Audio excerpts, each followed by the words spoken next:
بسم اللہ الرحمن الرحیم۔ یہ اس واقعے سے متعلق سوال ہے کہ یہ واقعہ صحیح ہے یا نہیں، تو جواب میں عرض ہے کہ یہ واقعہ تو صحیح ہے۔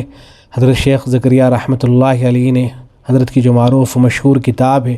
آپ بھی تھی، اس کے اندر اس کو ذکر فرمایا ہے۔ حضرت نے جہاں وہ واقعات لکھے ہیں کہ جب ملک تقسیم ہو رہا تھا، بٹوارہ ہو رہا تھا، تو اس وقت فسادات ہو رہے تھے، بہت سے واقعات پیش آ رہے تھے، تو ایسے میں حضرت نے اس طرح کے واقعات لکھے ہیں کہ بعض قرآن مجید کی آیتیں پڑھنے سے کس قدر فائدہ ہوا۔ مثلا حضرت نے یہ واقعہ ذکر فرمایا ہے کہ ایک مرتبہ فوج جو ہے وہ جو مسجد ہے بنگلے والی مسجد، وہاں آ گئی اور وہ تلاشی لینے کے لیے آئی تھی، لیکن حضرت شیخ زکریہ رحمۃ اللہ علیہ بار بار قرآن مجید کی آیت پڑھ رہے تھے، وَجَعَلْنَا مِن بَيْنِ أَيْدِيهِمْ سَدًّا وَمِنْ خَلْفِهِمْ سَدًّا فَأَغْشَيْنَاهُمْ فَهُمْ لَا يُبْصِرُونَ۔ حضرت نے لکھا ہے کہ یہ آیت اتنی کثرت سے زبان پر بے اختیار جاری ہوئی کہ تعجب ہوا، 10-15 آدمی اور نیچے چھتوں پر تلاشی لیتے رہے مگر کسی چیز کو چھیڑا تک نہیں، معلوم نہیں کہ نظر نہیں آئی یا کوئی اور بات پیش آئی۔ پھر آگے لکھا ہے کہ کئی مرتبہ نظام الدین کی مسجد بنگلے والی مسجد کے اندر اس پر حملے کی موثق روایات سننے میں آئی، مگر ہر مرتبہ اللہ جل شانہ نے اس قدر مدد فرمائی کہ مغرب کے وقت سے جو بارش اور اولوں کا زور شروع ہوتا تھا تو سارے راستے مسدود ہو جاتے تھے۔ اس کے بعد حضرت نے وہ واقعہ ذکر فرمایا جس سے متعلق یہ سوال تھا کہ اس زمانے میں ایک عجیب واقعہ سننے میں آیا تھا، اللہ جانے کیا حقیقت تھی، کہ ایک فسادیوں کا ہجوم بھوگل کی طرف سے حملے کے لیے آیا تھا، لیکن ایک دم ہی بھاگ گیا۔ لوگوں نے ان سے پوچھا کہ کیا بات پیش آئی، تو انہوں نے کہا کہ یہاں کے زندہ تو زندہ، مردے بھی لڑتے رہتے ہیں اور مقابلے کے لیے تیار ہیں۔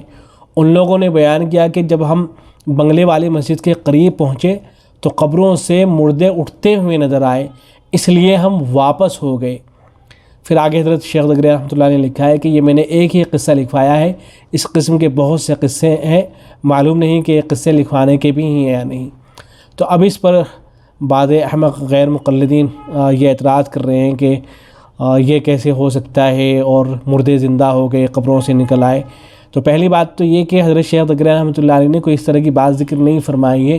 کہ مردے زندہ ہو گئے تھے اور وہ مقابلے کے نکل آئے تھے، اس طرح کی کوئی بات یہاں ذکر نہیں کی گئی ہے،